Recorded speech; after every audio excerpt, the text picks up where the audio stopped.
Welcome, and thank you very much for joining us today for today's session of Flinders University's Meet the Minds. The topic today is the dad dilemma. We're navigating the complexities of contemporary fathering. My name's Alan Sicolo. I'm from the Flinders University Meet the Minds team, and I'm really excited to host today's event as we explore the challenges Australian fathers experience in relation to their role as parents. This is highly topical for me. I'm the father of a beautiful 4-year-old daughter, and a 4-month-old son. So I'm keenly interested in hearing today's presentation. To begin with, I'd just like to acknowledge that we are hosting this forum on the traditional lands of the Kaurna people, and that we pay our respects to their elders past, present and emerging. We also acknowledge and convey our deep appreciation to the elders of all nations upon which Flinders operates.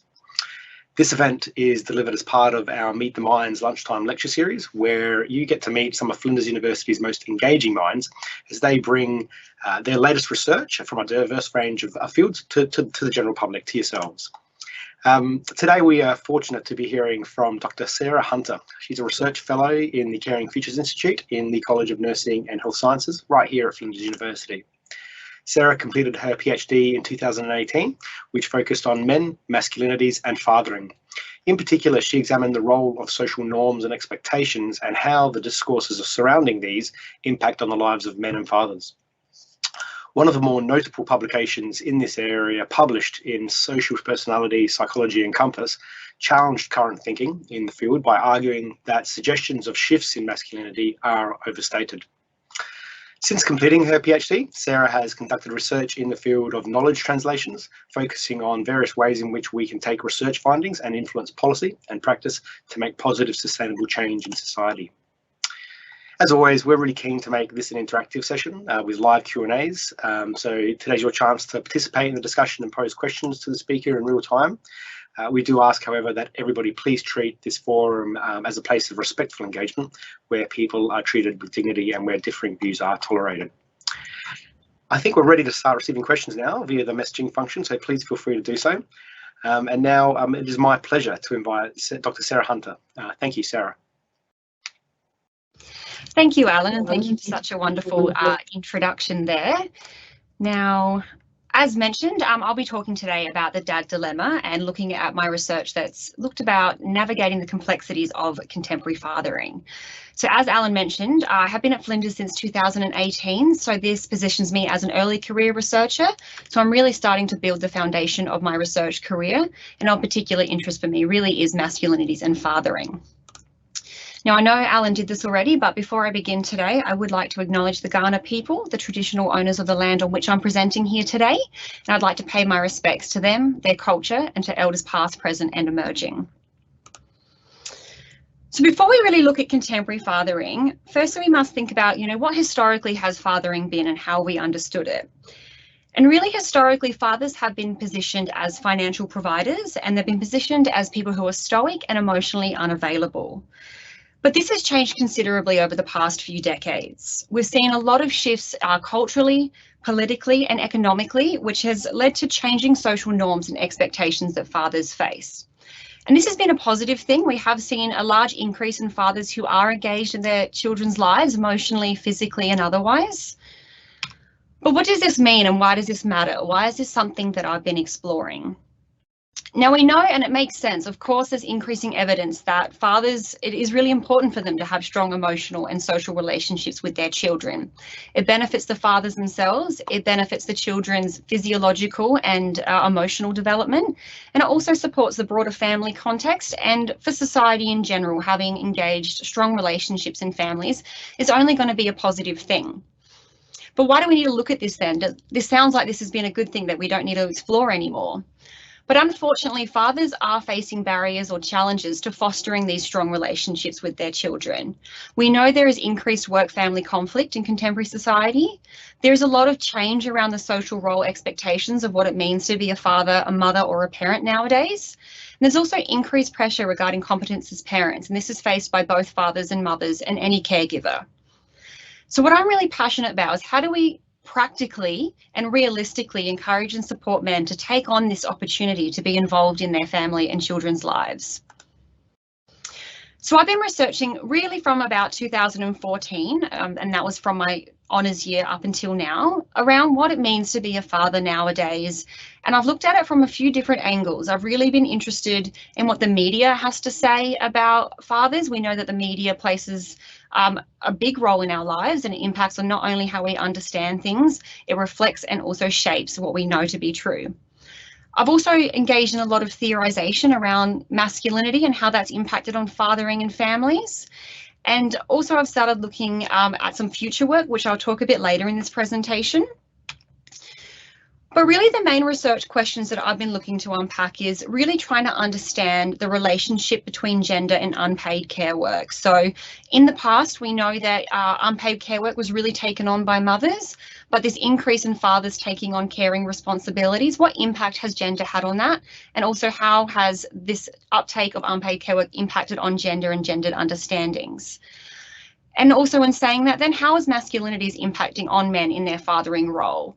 Are the changes we're seeing in fathering reflect changes in masculinities, or are the changes in masculinities reflecting this change in fathering? What is the relationship between these two things? And also, as I mentioned, how is the media shaping and reflecting our understandings of fathering? And what I'm really quite interested in understanding and also bringing to the fore is that nowadays fathering really is an intangible noun. Understanding and accounts of fathering have been overly simplified in the past, and they are also in contemporary society also being oversimplified, when we know in fact it's much more complicated than that. But unfortunately, fathering is remaining a taken for granted construct that we just assume there are certain ways of being or doing a father that we don't need to question or unpack anymore. But what I really wanted to unpack a little bit is, how did I end up here? I don't think it comes to a shock as anyone that I'm not a father myself. So how did I end up getting so passionate in researching this area? So my background's in psychology. So I did an undergraduate degree from 2009 to 2013 in psychology. And at that stage in my career, I really did think I would become a clinical psychologist, and that's the path I was going down. And in order to do that, I had to do an honours year, which required a research project. In my undergrad, as I'd done a lot of electives and topics in gender and in anthropology, I got really interested in how society impacts on gender expression, gender understanding. And so then when I went through the course book for honours, I came across this topic really looking at parenting books and then how gender's influenced how we raise boys and what these parenting books were saying about raising boys. And what was really unfortunate for me to learn in that piece of work was that parenting books really did rely heavily on traditional notions of masculinity and what that means to be a boy. And there was a lot of really unhelpful discourses around raising boys to be quite unexpressive and emotionally distant. And that was really unfortunate to see, because I thought things may have changed in contemporary parenting understandings. And so maybe I was a little naive, but then I thought I'm going to do a PhD in this area and I'm going to unpack the positives and really find where we are seeing some positive changes. And this led me to look at our primary caregiving fathers, or more commonly known in the general culture as primary caregiving, stay-at-home dads. And I thought, these guys are trailblazers. They're really doing something different. So let's see how the media are talking about them. Maybe we're going to see some really positive discourses around their masculinity and them taking on this unpaid caregiving role. But unfortunately, that wasn't the case. There really still seemed to be an over-reliance on traditional notions of masculinity and really outdated expectations of men. And this led myself and my PhD supervisor to write a book, which you can see on the right there, really kind of pulling this work together to unpack how men who are even taking on what would be, an extreme end of taking on unpaid care work, where they were leaving the workforce and they were taking on a full-time caring role, but they were still positioned in really traditional masculine ways. So these men were framed as those who had already achieved traditional masculinity through having a really successful career, or other pathways that led them to this role that meant their traditional masculinity wasn't questioned or remained intact, despite taking on a traditionally feminine role. And that was quite striking, because this work, really led us up until only 2019, 2020. And these were really strong discourses. It wasn't a few cases we found, but really the strong narrative that men were facing. So what is this dad dilemma then? And really the crux of it is that even though we've seen a lot of social change in the past few decades around family life, we've seen a lot more diverse expressions of what it means to be a family. social norms around how to be a parent really are inconsistent and contradictory. So theorisations of fathering, and this happens not only in contemporary culture, but also in the academic world, we're really seeing theories that don't actually reflect the lives of actual fathers. And this means that men are trying to enact fathering, but what they're hearing and what they're being told really is unhelpful expectations about what it means for them to be a father. And so my research is really demonstrating that fathers are really facing these competing expectations and demands. So on the one hand, they are expected to be more involved in the lives of their children. However, they are still being held account to these unrealistic and outdated expectations of being stoic, rational and inexpressive masculine men. And we know this is something that women historically and contemporary are still facing, where they're expected to be everything and do everything all at once. And we know this is unhelpful for a society, you know, for families, for individuals, and as a whole community. These are not helpful expectations or standards to impose on people. But where to next? You know, where am I up to now in my research, and what are my plans for moving forward? And really my main passion is that it's amazing to see fathers taking on these evolved roles and responsibilities, but it's unfortunate they are remaining restricted regarding societal understandings of gender and care work. And I'd like to see a future in which, and I don't know what the answer is, but I'd like to see a future in which we're paving a way for both men and women and anyone who wants to take on a caring role to do so in a way where they're not facing these contradictory or competing expectations that are hindering them taking on that role. And so really we need to undertake more research to learn from fathers who are resisting these traditional norms and how they're doing so in a way where they're not feeling restricted or held back, so we can actually learn some practical strategies for how to support other men who want to do this. And then we need our social norms and social policy to reflect the actual lives and experiences of fathers from various backgrounds, rather than making these broad stroke claims about what it means to be a father that don't actually reflect any one particular man's experiences. We need to actually look at the diverse experiences and give a voice to all those different practices of fathering. So realistically, my research is trying to identify how we can better support fathers and how do we support them to be involved in the lives of their children within their particular family context. So by way of example, a few of the current projects that I've got on the go. So we did a longitudinal study looking at fathers before they became a parent. So when they were preconception, when they were planning, and then when their partners became pregnant. So this was in the context of heterosexual relationships. But then that transitioned from pregnancy to birth up to 18 months post-birth, and really started to unpack or track what were their needs, what were their experiences, and what was that like for them transitioning into fatherhood for the first time, to try and understand what their needs are, and then how we as a society or as service providers can support them. Unfortunately, we did find a lot of that traditional stuff still coming through, or a lot of them felt they didn't have any needs or expectations at that, you know, pre-birth stage, where they didn't feel that was their space to occupy. And then only post-birth did they feel that their role became relevant. And these are the sort of discourses we need to start challenging a little bit as a society, that even though there may not be a child yet, fathering is a change of identity, and to foster that at that pre-birth stage is really important. Another project a bunch of colleagues and I did only recently was during this COVID pandemic. We did some research to look at how has the particular lockdowns or having all family members at home, how has that impact on the gender division of unpaid labour, so care work and housework? And is this a space where we can see these sort of changes disrupting some gendered expectations and norms? So we're still analysing that data at this stage, but I think COVID, even though obviously it's had a lot of negative impacts on us as a society and globally, it is a unique natural experiment for us to see how, when we disrupt some of our strong social norms, such as obviously paid work and working outside of the home, when that gets disrupted, what does that mean for family life? Some other work that we're hoping to undertake. So we've got a grant under review at the moment where we're trying to look at more of social media. So some of my previous work has obviously looked at more of that mainstream media, but we're looking at a grant trying to look at kind of social media influencers and what we framed it called #InstaDads. So looking at men who are really owning this space and trying to, you know, be leaders or influencers being a father, and what their messaging is, what narratives are they putting out into society, and what can we learn from that. So I really think I am chipping at an iceberg, and really I'm at the top layer still, but I'm hoping to have a very fruitful career in this space, and really hoping to move this forward in a direction that can actually impact the lives of our community members and families. So thank you. Thank you very much, Sarah. That was really insightful. We are starting to get a few questions through, so I'll encourage more to get the ball rolling. What is the biggest challenge facing fathers today? I really think, and obviously it's going to be different for every man, and I hesitate to speak on behalf of men, but as my research would suggest, really it's the competing expectations.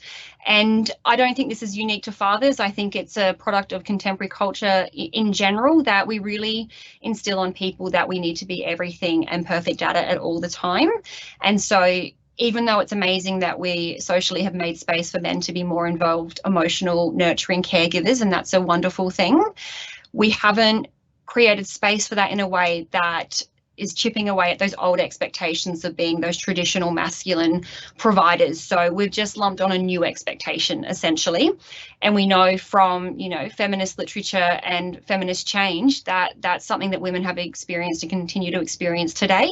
We're being told to be everything. Really, it can be a liberating thing to be anything, but to be everything is a very challenging and overwhelming expectation. So we need to figure out a way as researchers and as society members to do it in a way that's practical and feasible and of benefit to everyone.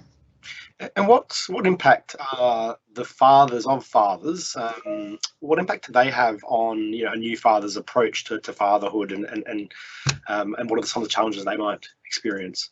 Yeah, of course. I think that's a really interesting question, and it's certainly a piece of research I'd like to do, because I personally haven't done any of that intergenerational impact of fathering, and I think you hear it have coming up in some of the research I have done. Men have talked about what their fathers did, and that being, or sometimes what their fathers didn't do, as being a huge motivational factor for why they want to be more emotionally engaged and nurturing. And I think fathers of today do feel like if they didn't have an engaged father, that they missed out, and they wish their father was more present. So I think in that instance, it's been, like I said, a motivational factor for men, but it's not something I've looked into in any great detail, and I do think that would be a worthwhile piece of research. And have you looked into, or considering looking into, the cultural differences in fatherhood and the associated roles? Yes, of course. I think in large part, a lot of my research to date has obviously been in that Western, especially Australian context, and the media research I did specifically was on the Australian context. We did do a chapter of the book that Professor Damien Riggs and I broke. We did look into some of the political factors. We did a chapter that really unpacked different leave policies and how that impacts on obviously fathers' capacity to engage in that parenting role, and that, of course, that first few weeks and that first year is a really crucial time, obviously, to develop a fathering identity. And unsurprisingly, a lot of the countries that have more generous leave policies or leave entitlements does have a huge impact on fathers' engagement in the parenting role. I think we can all, off the top of our heads, think of those Scandinavian countries and seeing them as a bit of a utopia for what their government provides. And that definitely holds true in that parenting space, that having a government that supports those structural support around parenting, a bit odd in Australia compared to, you can compare them. Countries like America, for example, where it's completely privatised and on companies to entitle leave policies, obviously very negative impact compared to Scandinavian countries where it's fully government funded and everyone has equal access to parenting leave. In Australia, we're a little bit of a mix. It's part and part government and industry, or the organisation. So unfortunately, in Australia, our all parents or carers are. It depends on what industry they're in, that structural influence, which has a huge impact on how parents can take on the role. For sure. And we hear a lot about toxic masculinity. It's obviously a concept that's discussed widely these days. I guess, firstly, why do you think that is? And does that conversation change the way that men approach modern fathering? I think so. I think, in contemporary society, we're all well aware of how those traditional and what's called hegemonic or like toxic notions of masculinity, of men being, withheld and inexpressive and turning to violence or aggression rather than communicating. they have now been obviously labelled as very restrictive and negative, you know, for men, and as a whole we're moving away from that being what is accepted or seemed appropriate.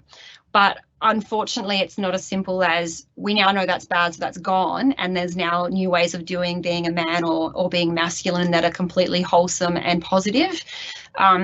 It's like most things, when there's a lot of change, it's that one step forward, two steps back. And I think that comes back to my point of men experiencing those competing expectations. So on the one hand, they're told that's bad, but then on the other hand, if they swing too far the other way, where they're really nurturing or expressive, they're at risk of being, you know, positioned as feminine. And so men are really at this tension point where they're going either way is bad, and it's finding that middle ground where they're having healthy expressions of masculinity that are acceptable socially and more widely. I guess then it's up to us as fathers to really open up and have conversations. And what advice would you give to people like myself, you know, with dads with young families? How can we create a safe space? Yeah, certainly. I think, you know, in large part it is communication. It's having honest conversations about what your experiences are, what your feelings are, and saying that it's okay to not know what you're doing or not know what the right thing is. I think so. As a society in general, and I think this stems back to general mental health, there's so much stigma around being honest about what our actual lives are like. And I think rather than having these sweeping claims that everything's amazing and we've resolved everything, that there still are these tension points, there's uncertainties and there's confusion, because only through acknowledging those we'll begin to collectively come up with some solutions and strategies that work. Do you think that at this time where there are the role of fathering is changing, there's different societal expectations, do you think that some men might actually be discouraged from having kids and entering fatherhood, or maybe the opposite? Does it look like a more appealing prospect? I think it's probably a bit of both, to be honest. I can see how it could be completely overwhelming, these really unclear or uncertain expectations of what people actually expect a father to be nowadays, and not, you know, transitioning into fatherhood for the first time, it'd be really unclear on what your role should be. But at the same time, that opens up freedom to be anything you want to be, and a lot of people would really like that opportunity, that it no longer is a really restricted role of not having to be in the lives of your children in a way that is distant or just financial or what it used to be, you know, going back decades. So I think, like a lot of things in society nowadays, there's a lot more confusion, but that brings a lot of space for diversity, and we can really tailor it to what's going to suit our own particular context, which I think is a great opportunity if done properly. And that's where we have that social responsibility to make sure we're taking care and providing support for those who are doing it. Wow. And I think, like you said, you've kind of just tapped onto a bit of an iceberg here when it comes to research. And I wonder, you know, if there's someone listening out there today that's maybe considering following a similar path to yourself, entering a research career in this field, what advice would you give to them? Certainly. I think, you know, my number one advice, and I think this probably applies to most career paths nowadays, is there's no such thing as an easy career, and so you've got to follow your passion. And that's certainly what I did. And like I said at the beginning of this presentation, I thought I'd become a clinical psychologist working one-on-one with clients, but I fell in love with the topic and I followed it and pursued it. And I really think that's the only reason I'm still here today, is that because I love what I do. I get up every day and I'm exploring questions I genuinely want to answer or understand more. So I think if you can put your passion first and find a job that suits it, then you're going to be on the path to success, or at the least happiness. Well, I think as a father, we're the ones getting the value from that choice you made. So thank you very much. You're welcome. Hey, look, we're running out of time now. I just wanted to close really by saying, you know, it's been a wonderful and insightful discussion. I really appreciate it. Particularly as a father, I found it really interesting. So thank you very much, Sarah, for sharing your time and your knowledge with us today. And I'd also like to take the opportunity to thank our audience for the questions and their inputs into today's event. And remember, just to remind everybody, you know, you can watch this session again on the Flinders YouTube channel and Flinders University Meet the Minds webpage. You can also register to receive notifications of future events on that webpage as well. Speaking of which, our next Meet the Minds lecture is Aliens in Antarctica, Expanding Engagement Through Art and Technology, and that will be with Sean Williams on October the 20th at 12:30 p.m. We hope you can join us. But for now, thank you once again, Sarah, and thank you everyone for watching. Have a great day.